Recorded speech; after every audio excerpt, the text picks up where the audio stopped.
My name is Liza Saish and I'll be talking about the editing, camera work and the mise en scène. My name is Jess and I'm going to talk about the genre and sound in our film trailer.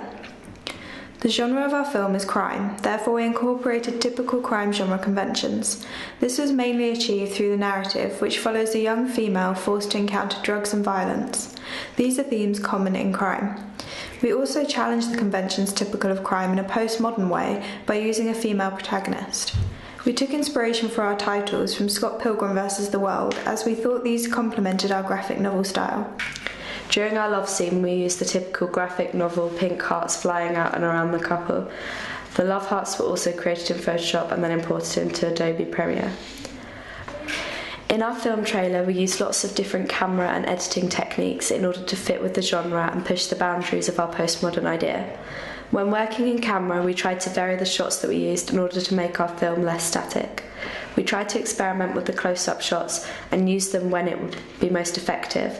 For example, when introducing our main character, we introduced her with a long shot, then a close-up of her face.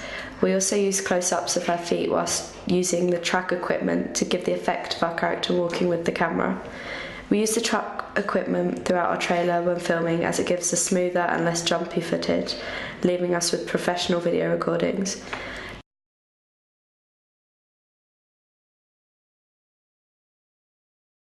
The main prop that we used during the fight scene was the dummy. We used this as we didn't want to try and create a fight scene with a real person, as this risks it looking tacky and humorous. The dummy worked really well, as we could show that our character was training and use it to show what was going to happen.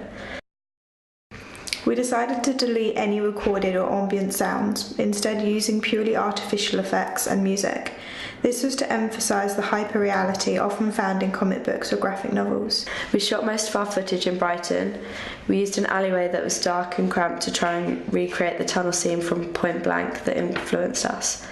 The use of an alleyway meant that we could create a sense of urgency, determination and power, as our character was the only person walking down it.